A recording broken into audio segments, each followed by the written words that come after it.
Idol, ano? Ito pag-adjust ng welcome lights. Ano yung K1? Mano yung ngayon eh. Yung ngayon yung Jasmine yun.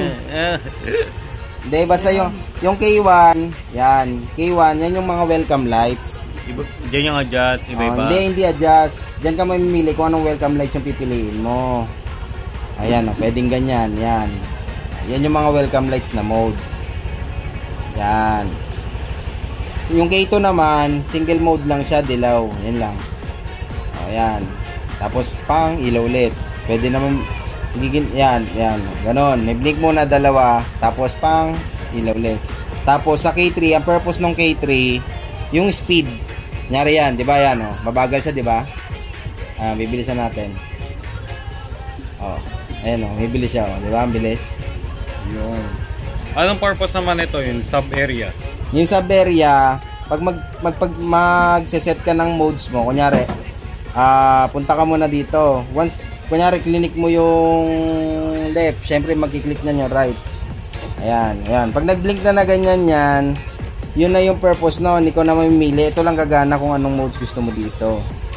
Ayun, katulad niyan, blue. Yan gusto mo modes. Baka naman dito, yung kabila naman. Tapos, ang imo-mode mo, para magkasalubong sila. Ayan, katulad niyan, ganyan. Magkaibang kulay. Or violet, purple. Yung purple. Yung red.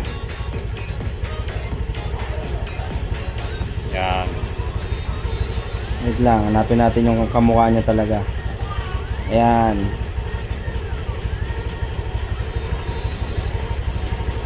Ikaw mamimili niyan kung alin ano. Tapos kaya every may set. Kunyari, yan, forward dreaming. May forward dreaming, may backward dreaming. Kumbaga may forward, may backward, may pakaliwa, may pakanan. Kaya ang nangyayari, kung may pakaliwa, may pakanan, may pababa, may pataas. Para pag sinet mo siya, pwede mo siyang set ng salubong. Katulad yan. Ano ba? Ayan. Ayan na, salubong sila. Yellow, tsaka blue. O kaya yan, dalawang blue. O kaya, purple, yan. Pansin mo, di ba, may purple na pag ganon, may purple na pataas. Dalawang mode lagi yan every kulay. May pataas at yung pababa. O, di ba? Ngayon ikaw yung magsiset nun. Kung gusto mo saliwa sila, pasok dito, pa purple doon. Kumbaga, yan. Saliwa yan. Kung mapasok dito, lumalabas doon. Pwede naman salubong sila. Yan, salubong. Or kung gusto mo, lipat mo to. Ito naman ang ililipat mo ngayon. Gusto mo yan, imbis na pasalubong din. Ayan naman ang palabas doon. So, pag ano naman siya, ikaw magsiset niyan kung anong gusto mo iset. Pero gusto ni Bossy pula. Pula ang gusto niya. Pula asul ba gusto mo, Bossy? No, pula lang. Pula asul. Ayan, literal tuloy yung pulis. Ikaw talaga, Kim, demonyo ka. Parang sa probinsya. Ay, ito pala. May susi na, iwa 4 ito mo to. Hindi nyo. So, yan no? Try natin gawing white to para mas bagay. Kasi white yung wings. White yung wings. Dito pag sa Demon Eye naman, dito kayo sa LED ble. LED ble? LED ble. Yan, gawin natin white. Yan. Oh. Tangin na. Bayang mag-iib. Bandera. Bandera yarn. Tapos, yung mode ng natin, mode ng violet natin, pag nakapatay yan, may passing light pa rin. Pag nakabukas, may passing light pa rin. Ang dami, welcome lights.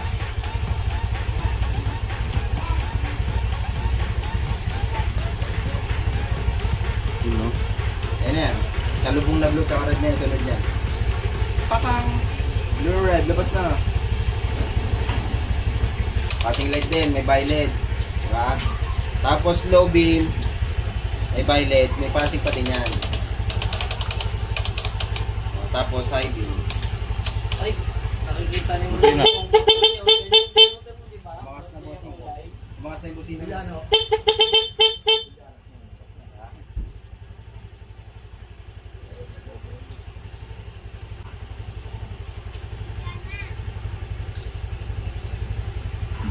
Bubuo na, no?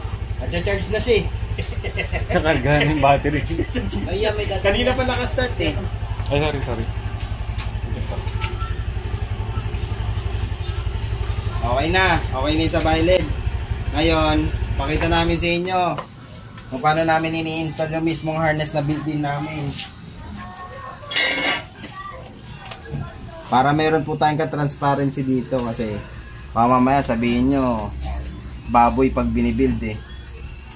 Pag binibuild po namin yung harness mismo ng Byled, tinatap lang po namin sa ignition switch yon tsaka sa positive negative ng battery ninyo.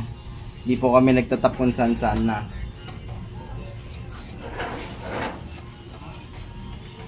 For Christmas. Sakto for Christmas. Sakto. Ito na isa. Yan. Ang harness po namin, ito lang mismo. Ito lang may puting wire na to, tapos pupunta rito. Tapos nakatap lang po yan diretso dito sa ignition switch. Tapos may dalawang linya po dito, itong black tsaka red. Yung black tsaka red na to, nakatap yan diretso papunta doon sa battery ninyo. Yun lang po tinatap namin dyan, wala na kami bang binabalatan dyan. Tapos yung likod ng retrofit namin, ganyan.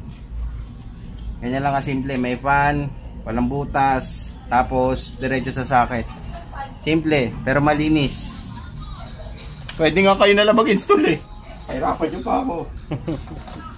Oh, kabit nyo na yung lens net.